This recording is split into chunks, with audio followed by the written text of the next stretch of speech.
So in today's video we are going to discuss about the practical, that is determination of the WBC count. So before we move towards the determination of WBC count, we should know what is WBC. So WBC is a cell which is mainly involved in phagocytosis, that is especially in case of defense mechanism. Now coming to WBC, there are basically two main types. One is granulocytes and agranulocytes. So granulocytes are the cells which contains granules, and those contains eosinophil, basophil and neutrophil. Whereas agranulocytes are the cells which does not contain granules, and those are lymphocytes and monocytes.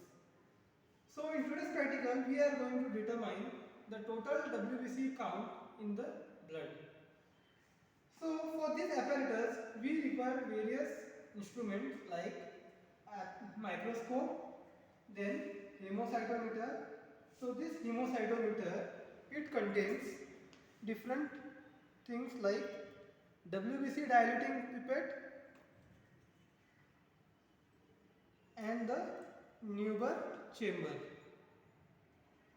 So first thing what you have to do here is you have to clean this Neuber chamber, and once you have cleaned this Neuber chamber, place this Neuber chamber into the slide, and you have to focus it under 10x objective lens. So once you have focused, but before that what you have to focus? See here, you can see here in this chart there are 4 main blue boxes, bigger boxes, right? So each big box that contains 16 smaller boxes. So like that there are total 16 smaller boxes. Okay, 16 into 4, that means there are total 64 boxes here. Okay, so whatever the cells which are present within those blue boxes, that you have to count down and write it down in the observation book. Okay, so now coming back to the apparatus. So once we need microscope, next thing we require is the hemocytometer.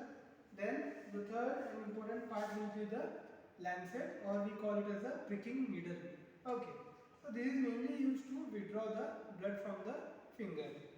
So before starting the experiment, with the help of cotton and isopropyl alcohol, that is 70%, you have to sterilize your finger and your lancet or pricking needle, and then we have to give a small prick so that sufficient amount of blood can flow out of that part where you have pricked. Now that where you have pricked, the same thing with the help of a WBC dilating pipette, you have to suck the blood till 0.5 mark. So here you can see there is a 0.5 mark here.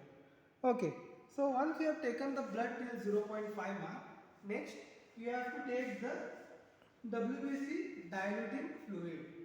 So WBC diluting fluid, it is also called as a Turk solution. Now the composition of this Turk solution includes glacial acetic acid, then gentian or methyl violet, and distilled water. So the gentian violet we take usually 1 ml, and the glacial acetic acid we take 3 ml, and we dilute it to 100 ml with distilled water. So that will be WBC diluting fluid, or we can also call it as a Turk solution. So once you have taken the blood till 0.5, then you have to suck this WBC diluting fluid till this 11 mark. Okay, so this 11 mark which you can see, till here you have to suck it. So after sucking it, you have to just place it in the palm, and then you have to just rotate it in this manner. Okay, so that sufficient or proper mixing takes place between the WBC diluting fluid and blood.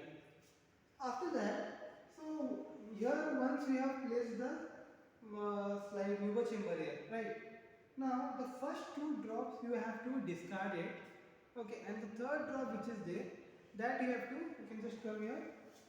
You can just slowly you have to give a blow here. So this cover slip will be there here above this Neuber chamber. So here you have to just place it here.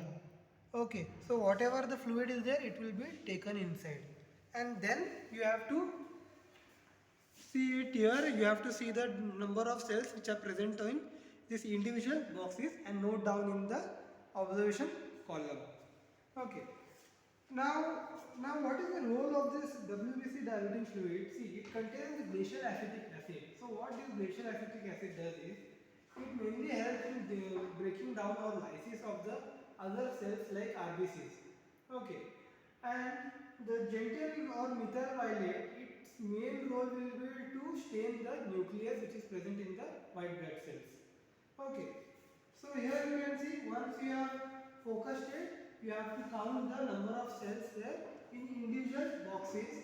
So for example, if the first entire big box, that is A, you have to count the total number, how much number of cells are present in those A box, right? Then in the same way you have to go on counting for B, C and D. Okay. And you have to make the sum of it, the total number. The total number what you get there, that you have to multiply with 2.5, which is a volume correction factor, into 20, which is a dilution factor. So that will give you the total number of WBCs present in the blood. So the normal WBC count which is there in human body is, it ranges from 5000 to 11000 cells per mm cube or per cubic mm. Okay. Now here in some cases you can see that there are increased number of cells, it is increased number of WBCs, and that condition we call it as a leukocytosis. Okay. And if the condition, if there is a condition wherein there is decreased number of WBCs, then that condition is called as a leukopenia. Okay. So with this we will come to know how much amount of WBC is there in your blood. Okay, so this is the standard procedure for carrying out the determination of WBC count. Thank you.